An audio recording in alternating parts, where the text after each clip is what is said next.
बिस्मिल्लाहिर्रहमानिर्रहीम। अल्लाह की ज़ात पाक का बहुत बहुत शुक्र है जिसकी इज़्ज़त और अज़मत के सदक़े में अच्छे और नेक काम पूरे होते हैं। अस्सलामु अलैकुम। 5वीं जमात के लिए माहौल का मुताला हिस्सा अव्वल में आज के सेशन में हमारा मौजू है ख़ानदानी अक़दार।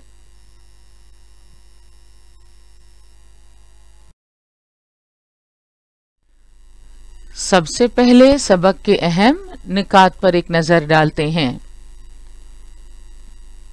फैसला लेने में शमूलियत।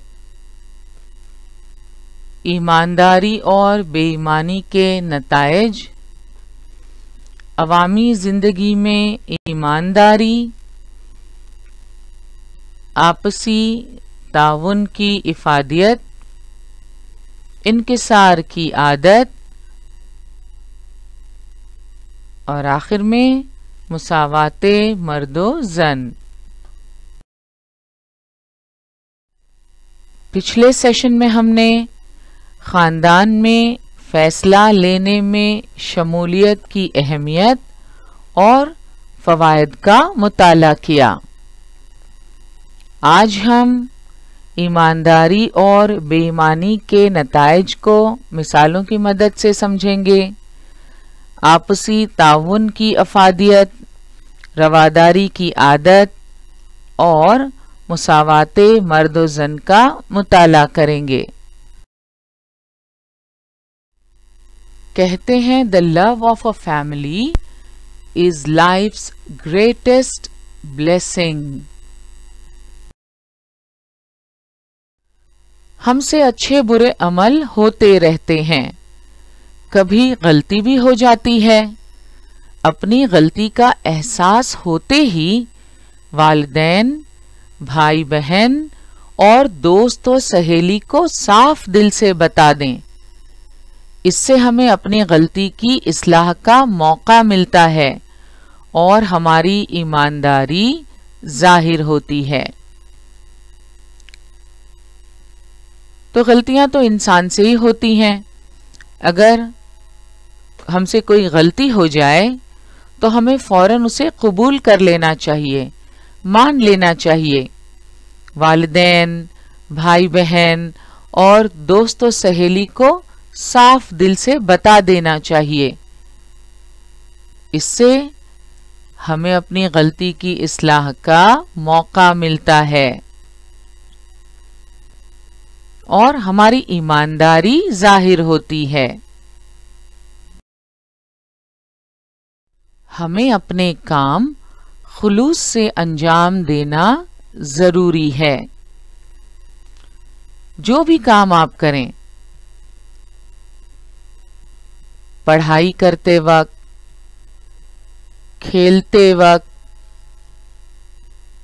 घर के कामकाज में वालिदैन की मदद करते वक्त, आपको काम खुलूस और ईमानदारी से अंजाम देना जरूरी है। रिश्तों में आपसी भरोसा बरकरार रखना और किसी को धोखा ना देना भी ईमानदारी की अलामतें हैं। रिश्तों में मजबूती उसी वक्त पैदा होगी जब आपस में भरोसा कायम होगा और इसके लिए जरूरी है कि आप किसी को धोखा ना दें। रिश्तों में आपस में भरोसा बरकरार रखना और किसी को धोखा ना देना भी ईमानदारी की अलामतें हैं। Plant honesty and trust will grow। तो जब आप ईमानदारी का सबूत देते हैं तो धीरे धीरे भरोसा कायम होता जाता है। ईमानदारी के और भी बहुत से फायदे हैं। ईमानदारी हमें निडर बनाती है। अगर आप ईमानदार हैं, ईमानदारी से अपना काम कर रहे हैं, तो आपको किसी से डरने की जरूरत नहीं है। बेईमानी करने से हमारी खुद एतमादी में कमी आती है। ईमानदार आदमी को किसी का खौफ नहीं होता, और जो बेईमानी करते हैं वो खौफजदा रहते हैं कि अरे उनकी चोरी ना पकड़ी जाए, उनकी बेईमानी लोगों को पता न चल जाए, इसलिए उनकी खुद एतमादी में कमी आती है। Be honest. ईमानदारी हमारी ताकत होती है। ईमानदारी हमें निडर बनाती है। खानदानी और अवामी जिंदगी में भी हमें ईमानदार होना चाहिए। ईमानदार इंसान को हर कोई इज्जत की निगाह से देखता है। ईमानदारी हमारी ताकत होती है।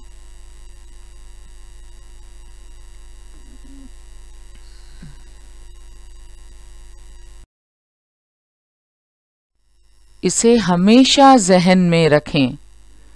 ईमानदारी के सबब अवामी जिंदगी में काम करने की सलाहियत में तरक्की होती है। वक्त, पैसा और इंसानी ताकत का बेजा इस्तेमाल टाला जा सकता है।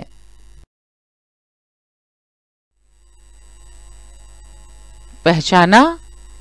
ये हैं सचिन तेंदुलकर। क्या आप जानते हैं सन 2011 में भारत वेस्ट इंडीज क्रिकेट मुकाबले के पहले ही ओवर में वेस्ट इंडीज के बॉलर ने सचिन तेंदुलकर का कैच पकड़ लिया और अंपायर से अपील करने लगा, लेकिन अंपायर को लगा कि गेंद बल्ले को लगी ही नहीं, इसलिए उसने आउट नहीं दिया। लेकिन सचिन को मालूम था कि गेंद बल्ले से लगी है, चुनांचे नॉट आउट करार दिए जाने के बावजूद सचिन तेंदुलकर मैदान से पवेलियन की जानिब लौट गए। तो सन 2011 में भारत वेस्ट इंडीज क्रिकेट मुकाबले के पहले ही ओवर में वेस्ट इंडीज के बॉलर ने सचिन तेंदुलकर का कैच पकड़ा और अंपायर से अपील करने लगा, लेकिन अंपायर को लगा कि गेंद बल्ले को लगी ही नहीं, इसलिए उसने आउट नहीं दिया। अब यहां सचिन की ईमानदारी देखिए। सचिन को मालूम था कि गेंद बल्ले से लगी है, चुनांचा अंपायर ने नॉट आउट करार दिए जाने के बावजूद सचिन तेंदुलकर मैदान से पवेलियन की जानिब लौट गए।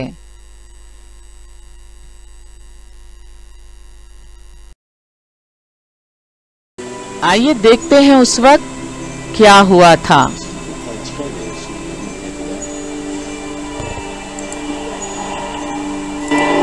Very good delivery. Oh, Rampol. Yes, he's gone. Tendulkar went on his own volition. What a delivery. Yes, it has. Now look at that. This is a shot really tilted a little bit. What's it doing? The splice of the back, or was it? The umpire reckons it was not out. But then he decides not. Got it. He nicked it. And he walks off.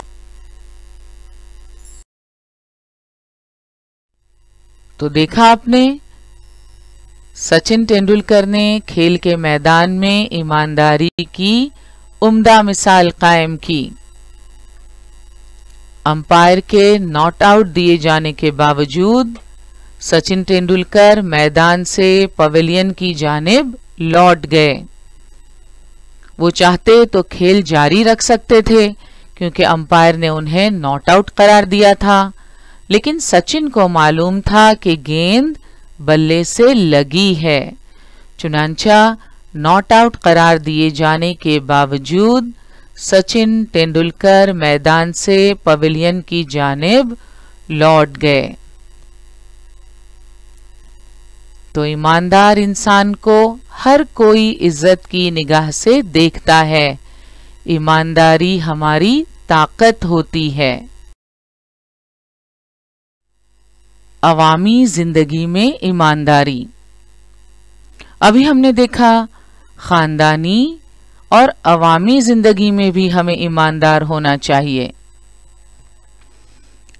अवामी जिंदगी में ईमानदारी का क्या मतलब है, आइए समझने की कोशिश करते हैं। अवामी जिंदगी में भी ईमानदारी बरकरार रखने से अवामी खिदमात व सहूलतें हमें बेहतर अंदाज में हासिल हो सकती हैं।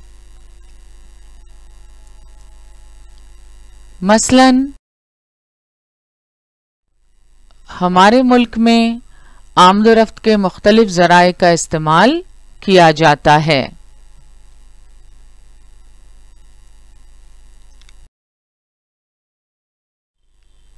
रोजाना लाखों मुसाफिर ट्रेन में सफर करते हैं।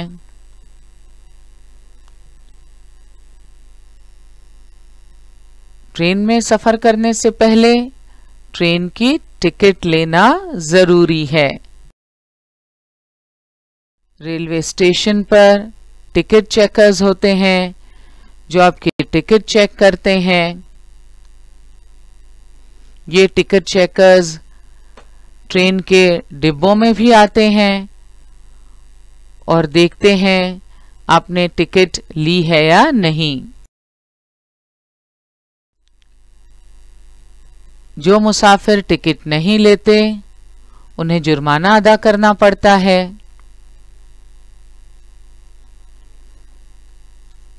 इसी तरह बस में सफर करने के लिए भी टिकट खरीदना जरूरी है।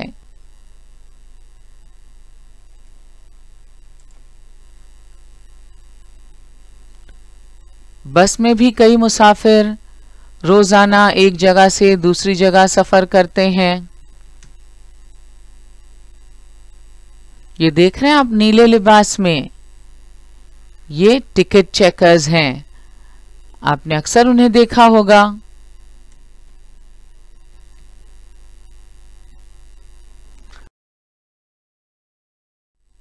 ट्रेन हो, बस हो या आमदोरफ्त का कोई भी जरिया आप इस्तेमाल कर रहे हों, जरूरी है कि आप पहले टिकट खरीदें। बस या ट्रेन में बगैर टिकट सफर करने से क्या होगा? आमदोरफ्त का एक निजाम होता है।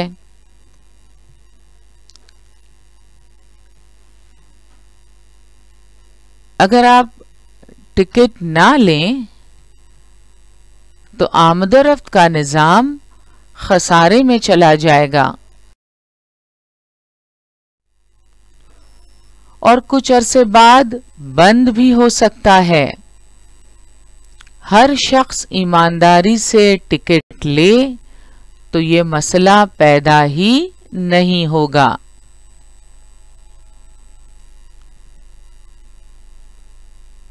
तो बस या ट्रेन में सफर करने से पहले टिकट खरीदना हमारा फर्ज है।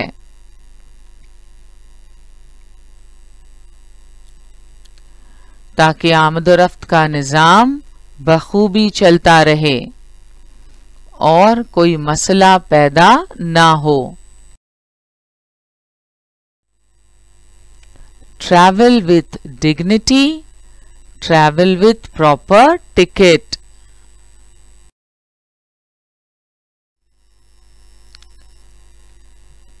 ईमानदारी के जरिए अवामी जिंदगी में काम करने की सलाहियत बढ़ाई जा सकती है।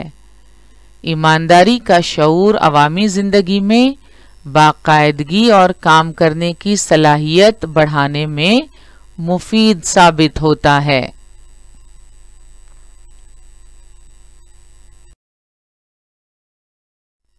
इसे हमेशा जहन में रखें। ईमानदारी के सबब अवामी जिंदगी में काम करने की सलाहियत में तरक्की होती है। वक्त, पैसा और इंसानी ताकत का बेजा इस्तेमाल टाला जा सकता है। आपसी ताउन की इफादियत। हम खानदान में एक दूसरे की मदद करते रहते हैं। घर के कामकाज में आप वालिदैन की मदद करते हैं।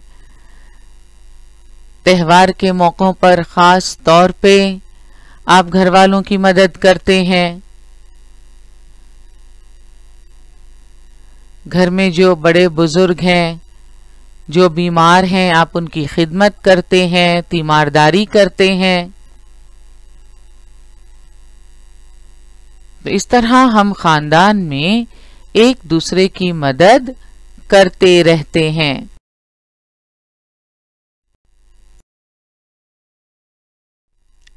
हर किसी को एक दूसरे के ताउन की जरूरत होती है।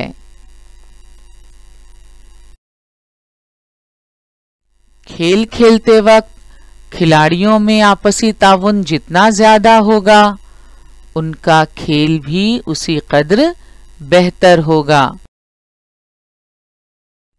खेल में पाया जाने वाला आपसी ताउन सिर्फ खेल तक महदूद न रखते हुए उसे अपनी अवामी जिंदगी में भी बरतना चाहिए।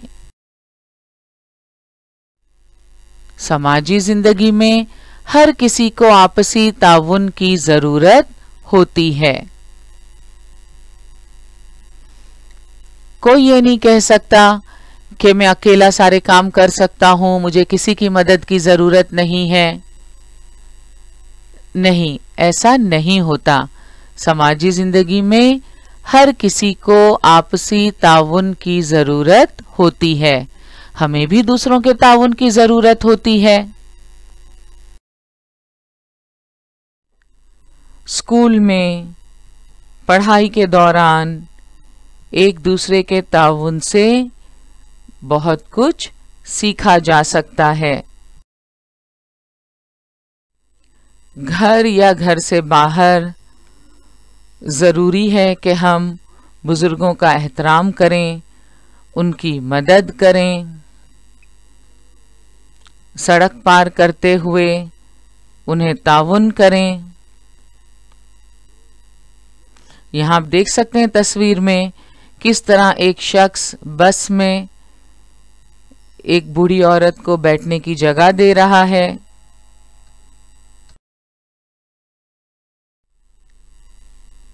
इसी तरह समाज में जो जरूरतमंद अफराद हैं, उनकी मदद करना भी बहुत जरूरी है। गांव या शहर में मेला, उर्स, इज्तिमात वगैरह तकरीबात एक दूसरे के बाहमी ताउन से ही कामयाबी से हमकिनार होती हैं। आप क्या करेंगे? एक गुमशुदा बच्चा आपको मिल जाए। एक गुमशुदा बच्चा अगर आपको मिल जाए, उस वक्त आप क्या करेंगे? कैसे उसकी मदद करेंगे? जरा सोचिए। तालीमी सैर के दौरान आपको पता चले कि आपकी सहेली तोशा घर पर ही भूल आई है, उस वक्त आप क्या करेंगे? तालीमी सैर के दौरान आपको पता चले कि आपकी सहेली अपना तोशा, अपना टिफिन बॉक्स घर पर ही भूल आई है, उस वक्त आप क्या करेंगे? तोशा का मतलब है वो खाना जो मुसाफिर साथ ले जाए। तो सफर पर जाते वक्त या पिकनिक पर जाते वक्त हम अपने साथ खाने का टिफिन बॉक्स ले जाते हैं, इसे तोशा कहते हैं। इमारत की लिफ्ट में कुछ लोग फंस गए हैं, उस वक्त आप क्या करेंगे?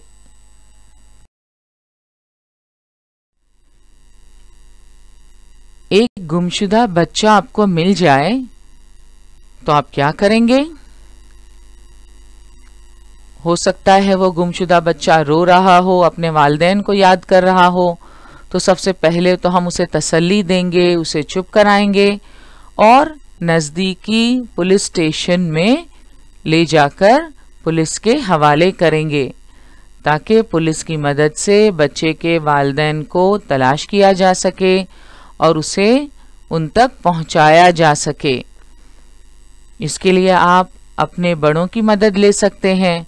आप अपने किसी घर वाले को बताकर उनकी मदद से उस गुमशुदा बच्चे को अपने घर वालों से मिलने में मदद कर सकते हैं। तालीमी सैर के दौरान आपको पता चले कि आपकी सहेली तोशा घर पर ही भूल आई है, अब आप क्या करेंगे? सबके पास अपने अपने टिफिन बॉक्सेस हैं, आपकी सहेली के पास नहीं है क्योंकि वो अपना टिफिन बॉक्स घर पर ही भूल आई है। तो ऐसा नहीं कि आप उसे ताने देंगे, भुलक्कड़ कहेंगे, बल्कि आप क्या करेंगे? आप अपना टिफिन बॉक्स उसके साथ शेयर करेंगे, उसे अपने साथ खाने में शरीक होने की दावत देंगे। इमारत की लिफ्ट में कुछ लोग फंस गए हैं। आपको पता चले कि इमारत की लिफ्ट में कुछ लोग फंस गए हैं, तो उस वक्त आप क्या करेंगे? आप सबसे पहले खुद को पुरसुकून रखने की कोशिश करेंगे और इस वाक़े की इत्तला बिल्डिंग के वॉचमैन, अपने वालिदैन या दीगर अफराद को देंगे ताकि लिफ्ट में फंसे हुए लोगों की मदद की जा सके।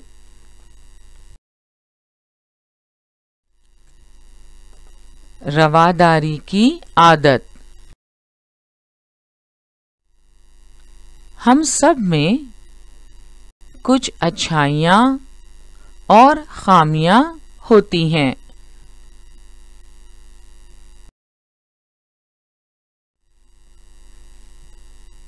सरपरस्तों, दोस्तों, सहेलियों की मदद से अपनी खामियां दूर की जा सकती हैं।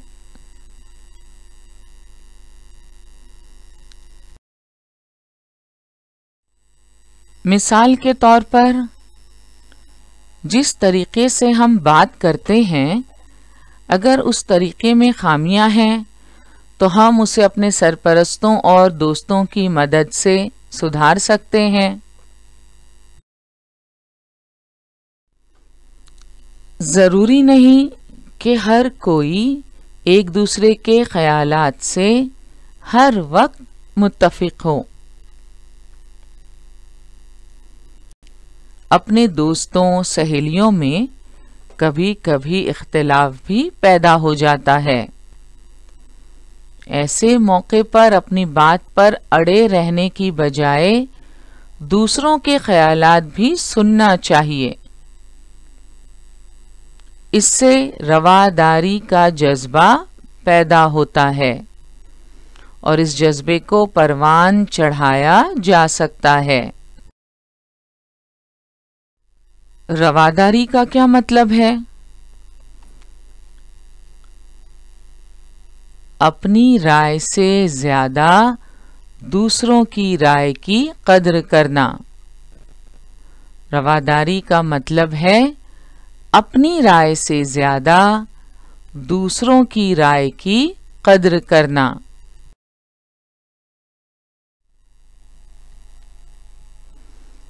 हमारे मुल्क में रवादारी को खुसूसी अहमियत हासिल है।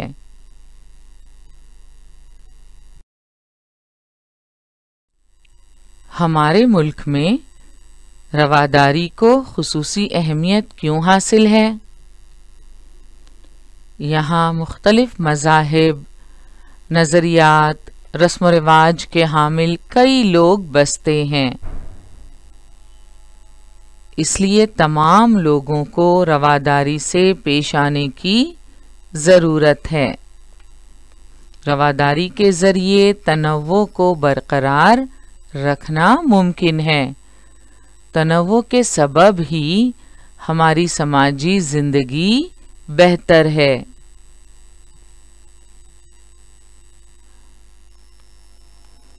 तो भारत में मुख्तलिफ मज़ाहिब, नज़रियात, रस्म व रिवाज के हामिल कई लोग बसते हैं।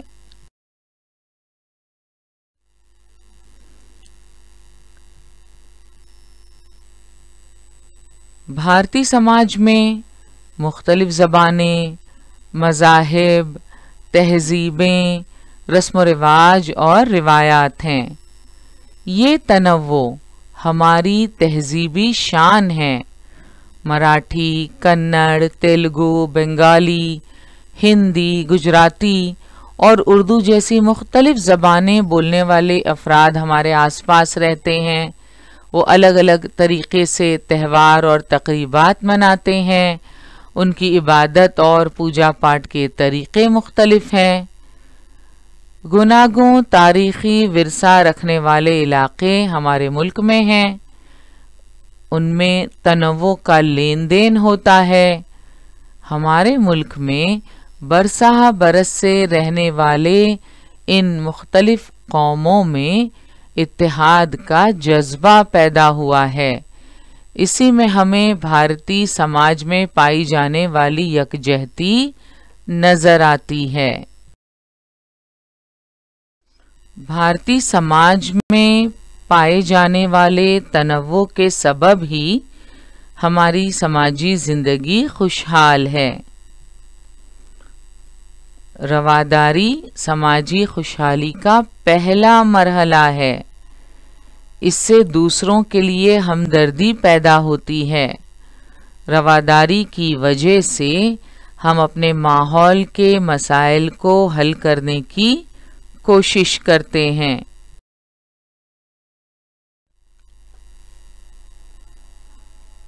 और आखिर में हम बात करेंगे मुसावाते मर्दो जन। इंसान होने के नाते लड़का और लड़की या मर्द और औरत बराबर होते हैं। उनका दर्जा मुसावी होता है। मुसावाते मर्दो जन का मतलब है कि लड़का और लड़की में इम्तियाज ना बरतते हुए, लड़का और लड़की में कोई फर्क ना करते हुए दोनों को एक जैसा समझना, लड़के और लड़कियों को एक दूसरे की इज्जत करना चाहिए। जब हम अपने दोस्तों सहेलियों के साथ होते हैं तो एक दूसरे को बराबर ही समझते हैं। अच्छे शहरी होने के नाते भी हमें बराबरी और मुसावात का जज्बा कायम रखना चाहिए।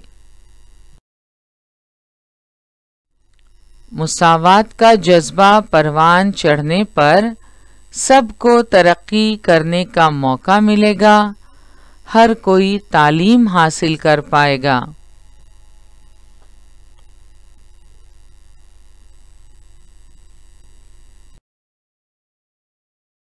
ग़िज़ा, लिबास, मकान, सेहत और तालीम मर्दों और औरतों की मुसावी ज़रूरतें हैं। मुसावात कायम रहने के लिए इन ज़रूरतों की तकमील सही तौर पर होना चाहिए।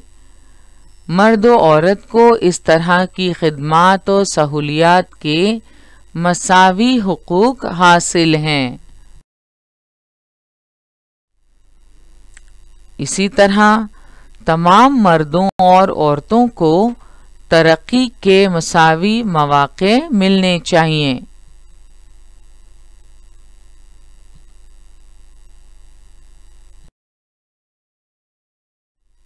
तो मर्द हो या औरत, दोनों को तरक्की के मुसावी मौक़े मिलने चाहिए।